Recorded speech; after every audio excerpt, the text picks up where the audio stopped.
Good morning बच्चों, मैं अभिषेक मिश्र, PGT chemistry.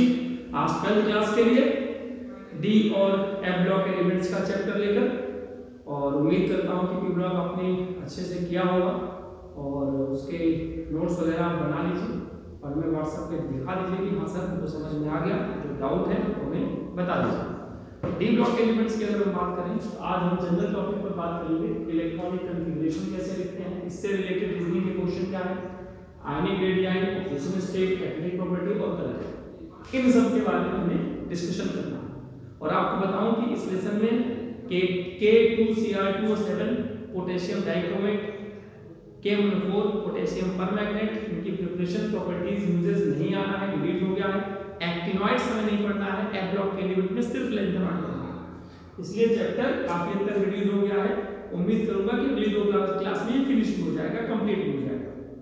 सच बताऊं तो इस पूरे लेसन में केवल 3 डेफिनेशंस है, उसे कंप्लीट करने के बाद मैक्सिमम 20 रीजनिंग के क्वेश्चन होंगे। अगर वो कर लिया जाए तो चैप्टर आसानी से फिनिश हो जाता है। इस चैप्टर में बहुत कुछ नहीं है, लेकिन 5 नंबर का मोस्ट इंपोर्टेंट चैप्टर में भी इसका वेटेज बढ़ गया हो, क्योंकि कई सारे चैप्टर्स रिड्यूस हो रहे हैं, काफी वेटेज इसके चैप्टरों के बढ़ रहे हैं।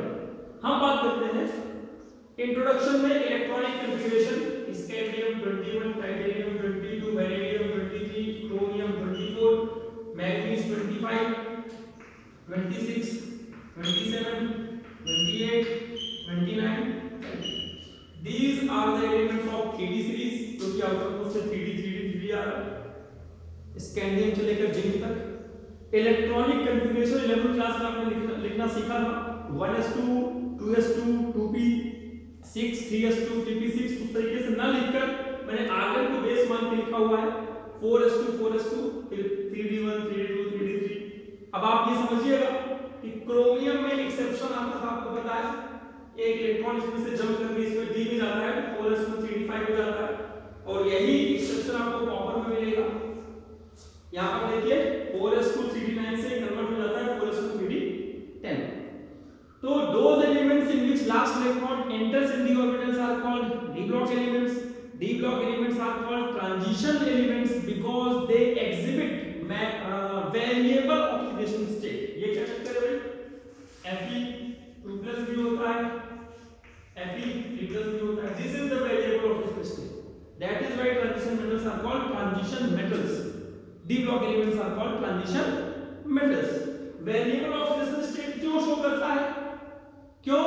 क्योंकि इसमें ग्राउंड स्टेट में और एक्साइटेड स्टेट में किसी न किसी स्टेट में इनकम्प्लीटली फिल्ड d ऑर्बिटल्स होते हैं, चाहे ग्राउंड में हो चाहे एक्साइटेड में।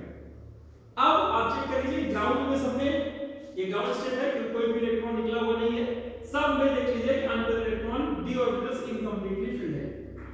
किसमें कंप्लीटली फिल्ड दिख रहा है? कॉपर में। तो आपको क्या लगता है कि कॉपर ट्रांजिशन मेटल नहीं है?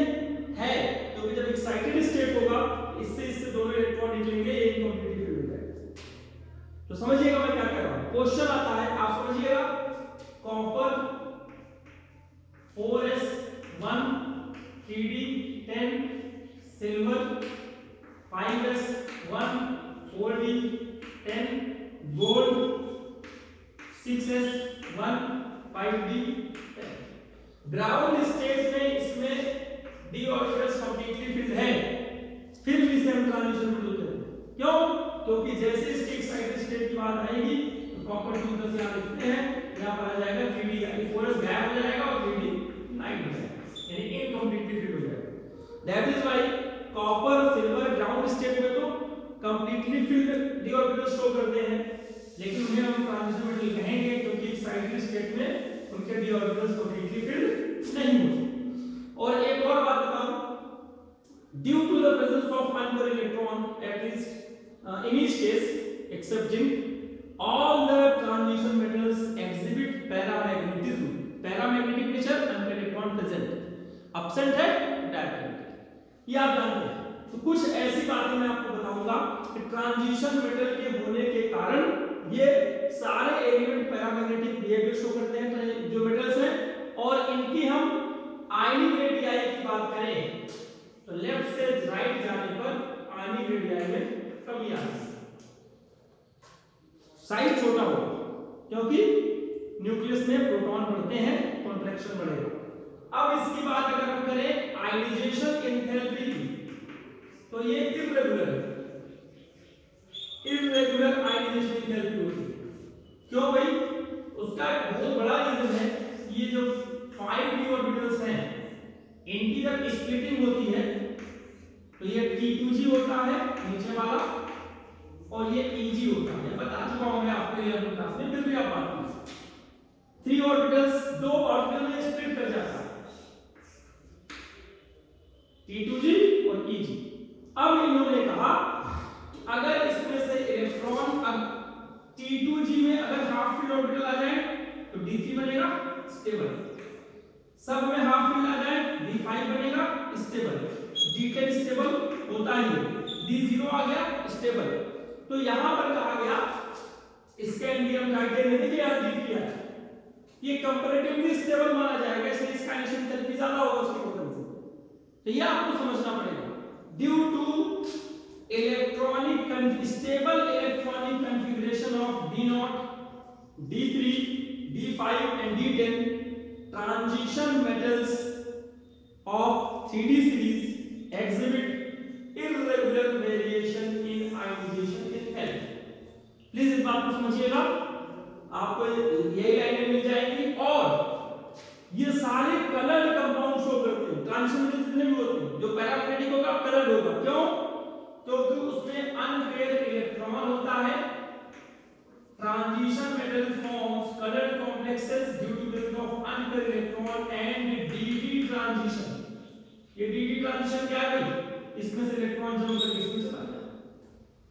तो ड्यूरिंग दिस ट्रांजिशन वो कुछ न कुछ कलर शो करता है और हर 3d सीरीज में सबका कलर फिक्स है। ये आपका होमवर्क है, आप चेक करिएगा इस सॉल्ट का Db2+ का कॉपर 2+ का कॉपर 3+ का कॉपर 2+ का कॉपर 1+ का Fe का क्या-क्या कलर है, ये आपके एनसीईआरटी के टेबल में गिवन है। नीट और आईआईटी के लिए ज्यादा इंपॉर्टेंट है। जैसे मैं आपको बताऊं FeSO4 Fe पे 2+ है तो ये लाइट ग्रीन है। कैसा है? Light green. 10th क्लास में पढ़ते हुए आ रहे हैं। कॉपर सल्फेट कॉपर 2+ है, ये ब्लू कलर का आप जानते हैं। कॉपर 2+, कॉपर क्लोराइड हो, कॉपर सल्फेट हो, कॉपर नाइट्रेट हो तो ब्लू कलर का ही होगा, ये आप समझिए। और मैं आपको बात बताऊं, आयनिक रेडियस की बात हो गई, आयनाइजेशन एंथैल्पी की बात हो गई, कलर कॉम्प्लेक्सेस की बात हो गई, कैटालिटिक प्रॉपर्टी चलिए इसकी बात करते हैं। और ऑक्सीडेशन स्टेट रह गया, सॉरी इसको हम डिस्कशन करेंगे। कैटालिटिक प्रॉपर्टी की बात करते हैं, पहले इसको लिख दें ऑक्सीडेशन। आप बताइए हैबर प्रोसेस में हम कौन सा कैटलिस्ट देखते हैं? जैसे N2+3H2 formation of NH3 Haber process, हम कैटलिस्ट कौन सा लिखते हैं? Fe। इस ब्लॉक का एलिमेंट है D block. SO2 plus O2 is equal to SO3 contact process, कौन सा कैटलिस्ट लिखते हैं? P2O5। वैनेडियम किस ब्लॉक का है? वैनेडियम देख लीजिए D block. 4HCl decane process में CuCl2 कैटलिस्ट डालते हैं, Cu किसका है? D block. तो D ब्लॉक के मेटल्स या उनके कंपाउंड्स कैटलिस्ट के रूप में यूज किए जाते हैं due to their ability, NCERT की लाइन है, to adopt variable oxidation state, variable oxidation state। ये इसके कारण डी ब्लॉक के सारे एलिमेंट कैटालिटिक प्रॉपर्टी शो करते हैं। अब हम बात कर लेते हैं ऑक्सीडेशन स्टेट की। ऑक्सीडेशन स्टेट में क्या कहा गया?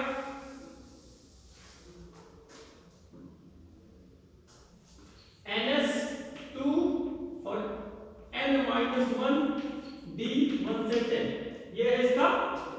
तो जो इसका मिनिमम ऑक्सीडेशन स्टेट है, minimum oxidation state, electrons present in s orbital. समझिएगा, s ऑर्बिटल में जितने भी इलेक्ट्रॉन होंगे वो मिनिमम जैसे minimum oxidation state +2 +2 +2 +1 +2 +2 +2 +2 +1 +2 minimum oxidation state. और मैक्सिमम की जब हम बात करते हैं मैक्सिमम ऑक्सीडेशन स्टेट तो इलेक्ट्रॉन्स इन s ऑर्बिटल ये तो रखना है plus unpaired electron in d orbital. d orbital में अनपेयर्ड इलेक्ट्रॉन कितने हैं उसकी बात करनी है। अब आप समझिए फिर से ऑक्सीडेशन स्टेट इसका वेरिएबल है। क्यों? क्योंकि इसमें अंदर का orbital d orbital incompletely filled है। Due to the incompletely filled d orbitals either in ground state or in excited state transition metal exhibit variable oxidation state। और p ब्लॉक में भी था variable oxidation state +4 +6 +3 +5 but due to inert pair effect. तो p block में जो variation था inert pair effect के चक्कर में होता है, यहां पे जो वेरिएशन होता है वो इनकम्प्लीटली फिल्ड d ऑर्बिटल के चक्कर में होता है। हम एक एग्जांपल ले लेते हैं Fe। अगर हम मिनिमम की बात करें मिनिमम मैक्सिमम ऑक्सीडेशन स्टेट यहां +2 आएगा और मैक्सिमम कितना हो जाएगा देखिए Fe में +2 +4 +6 हो जाएगा। क्रोमियम की बात कर लेते हैं मिनिमम ऊपर मैक्सिमम नीचे। मिनिमम आप देख लीजिए अगर ये ग्राउंड स्टेट में रहा होता यहां पर 4s में 2 इलेक्ट्रॉन होते +2 और मैक्सिमम की बात करें तो 5 और 1 6 इलेक्ट्रॉन मैक्सिमम +2 से लेकर +6 तक क्रोमियम ऑक्सीडेशन स्टेट शो करेगा। कहीं कहीं पर एक्सेप्शन है, आपके एनसीईआरटी में टेबल बना हुआ है, इस हिसाब से ज्यादा ऑक्सीडेशन स्टेट मिनिमम +2 मैंगनीज का मैक्सिमम +7 +2 से +7 के बीच में सारे manganese exhibit maximum oxidation state due to large number of maximum number of unpaired electron in d orbital। तो d orbital में मैग्नीज के पास अनपेयर इलेक्ट्रॉन ज्यादा है और फार्मूला है कि s का इलेक्ट्रॉन 2 होना चाहिए और अनपेयर जिसमें ज्यादा होंगे वो ज्यादा शो करेगा। ये कुछ रीजन है। और आपको बताऊं कभी कभी ऐसे क्वेश्चन आ जाते हैं स्कैंडियम 3+ आप फाइंड आउट करिए कलर होगा कि कलरलेस होगा। 2+ या 3+ लिखा है स्कैंडियम ये 2 इलेक्ट्रॉन निकलेंगे ये निकल जाएंगे सारे निकलेंगे कोई अंदर इलेक्ट्रॉन नहीं तो ये डायमैग्नेटिक भी होगा और कलरलेस भी होगा। कॉन्फ़िगरेशन देखकर हम लिख सकते हैं वो कलर्ड होगा कि कलरलेस होगा, डायमैग्नेटिक होगा कि पैरामैग्नेटिक होगा, ये चीजें हम समझ के अपने आप बता सकते हैं। इस तरह से कुछ रीजनिंग के क्वेश्चन आपको मिल जाएंगे एनसीईआरटी में। मैं आपको व्हाट्सएप भी कर दूंगा रिलेटेड क्वेश्चन जो डिलीटेड क्वेश्चन नहीं है उसके अलावा। इन्होंने कहा कॉपर 1+ डिस्प्रोपोर्शनेट होके कॉपर 2+ बनाता है। पेपर में आता है कि copper 1+ is less stable in aqueous solution. इसका रीजन ये है कि डिस्प्रोपोर्शनेट होकर कॉपर 2+ और कॉपर में कन्वर्ट हो जाता है। क्यों? क्योंकि कॉपर 2+ की hydration energy much more negative है much more negative than copper 1+। copper 1+ के कंपैरिजन में copper 2+ की हाइड्रेशन एनर्जी ज्यादा नेगेटिव होती है जिसे जैसे ही पानी डालते हैं इसमें डिस्प्रोपोर्शनेट हो जाता है। तो डिस्प्रोपोर्शनेशन रिएक्शन का भी एक कांसेप्ट था जिसमें सेम एलिमेंट का ऑक्सीडेशन भी हो रहा हो। देखो इसका ऑक्सीडेशन हो रहा है और इसका रिडक्शन हो रहा है। सेम एलिमेंट का ऑक्सीडेशन सेम एलिमेंट का रिडक्शन हो उसे हम बोलते हैं डिस्प्रोपोर्शनेशन रिएक्शन। अब MnO4 Cr2O7 यहाँ +6 है यहाँ +7 ये आप चेक करके देख सकते हैं। अब इन दोनों में कौन स्ट्रॉन्ग ऑक्सीडाइजिंग एजेंट है? तो जब इसका रिडक्शन होता है तो Mn2+ बनता है 3d5 और इसका रिडक्शन होता है तो Cr3+ बनता है तो T2D3। ये भी स्टेबल है ये भी स्टेबल है but Mn2+ is more stable then Cr3+ के D3 से, इसलिए ये इसमें जल्दी रिड्यूस होगा तो ये स्ट्रॉन्ग ऑक्सीडाइजिंग एक्शन शो करेगा ऑक्सीडाइजिंग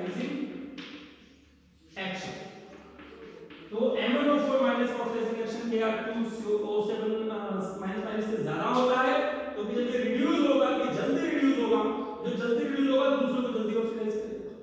और अगर इसकी बात कर लूं, एक होता है Fe का भी 2+3+ है, ये एक्सपेरिमेंटल है, इसका D5 इसके T2G से लेस स्टेबल होता है।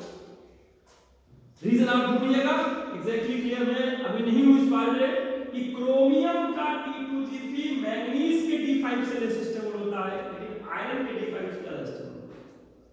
आप समझिएगा इसे। तो ये सारी बातें आपके उसमें थी। एक और टॉपिक रह गया, अगर ये स्पीसीज +2 में चली जाए, सबको +2 कर दो।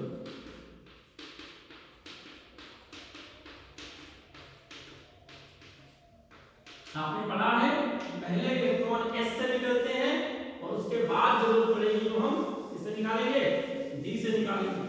S से निकल गया, यहां जरूरत पड़ेगी हमें D से निकालने में, यहां 9 आएगा, सॉरी, और यहां पर आ जाएगा आपका 4, यहां से एक इलेक्ट्रॉन निकलेगा। अगर अब इसमें अनपेयर इलेक्ट्रॉन फाइंड आउट करना हो तो प्लीज देखिएगा, अनपेयर इलेक्ट्रॉन जब भी आप निकालिए बॉक्स बना के निकालिए।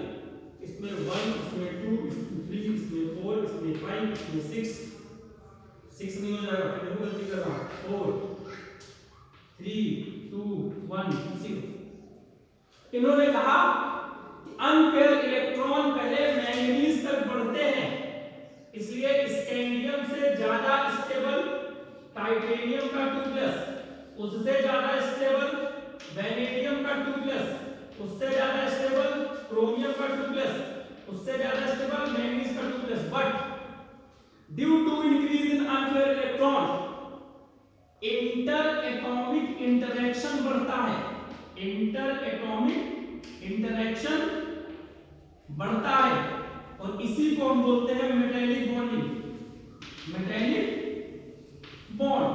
तो metallic bond second 3D series में स्कैंडियम से मैंगनीज तक बढ़ता है due to increase in unpaired electron, और आफ्टर मैंगनीज ये फिर डिक्रीज होने लगता है, फिर Fe2+, फिर निकेल 2+, कॉपर 2+, जिंक 2+।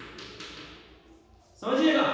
तो जिंक में इंटर एटॉमिक इंटरेक्शन सबसे कम होगा अमंग द 3D सीरीज, क्यों? क्योंकि इसमें इलेक्ट्रॉन नहीं है। इस पर एक रीजनिंग का क्वेश्चन भी है कि enthalpies of atomisation 3D series में जिंक का सबसे कम है, क्योंकि इसमें इलेक्ट्रॉन नहीं है और इसके पास वीकेस्ट इंटर एटॉमिक इंटरेक्शन है। और सबसे ज्यादा किसका होगा? मैंगनीज का, नंबर ऑफ अनपेयर इलेक्ट्रॉन ज्यादा, इंटर एटॉमिक इंटरेक्शन ज्यादा। इंटरेक्शन को मैं समझा दूं, एक इलेक्ट्रॉन अनपेयर अट्रैक्शन हुआ, 2 इलेक्ट्रॉन में अट्रैक्शन थोड़ा स्ट्रांग हुआ, 3 में और स्ट्रांग हुआ, 4 में और स्ट्रांग हुआ, 5 में और स्ट्रांग हुआ। तो इसको ब्रेक करने के लिए बहुत ज्यादा एनर्जी चाहिए होगी, इसलिए inter atomic interaction increases on increasing unpaired electron and much more energy is needed to break this attraction. That is why enthalpy of atomization of transition metals increases up to manganese and then decreases. ये भी stability का concept है, NCERT में question है आपके, तो आपसे request है कि इन सब क्वेश्चनों को देखिएगा। अगली क्लास में हम इसके आगे की बात करेंगे, डी ब्लॉक खत्म हो जाएगा, फिर उसके अगली क्लास में एफ ब्लॉक। उम्मीद है कि अगली 2 दिनों में ये चैप्टर हमारा कंप्लीट हो जाएगा। रिलेटेड क्वेश्चन आपको व्हाट्सएप कर दिए जाएंगे और एनसीईआरटी से अपनी टॉपिक के हिसाब से जो रिलेटेड क्वेश्चन नहीं है वो आप खुद करिए।